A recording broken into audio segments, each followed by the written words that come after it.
I am back with an update on my pickles from Sunday. I did dill pickles fridge edition. We're going to test them now. Nice and juicy. The color is getting darker. And now we are going to try one.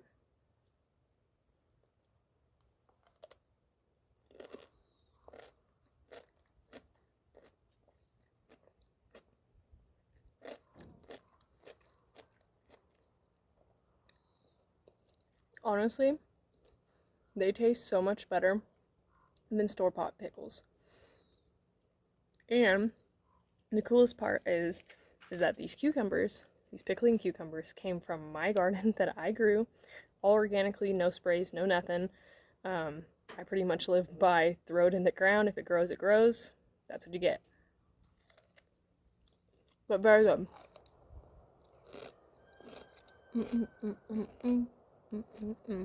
So good.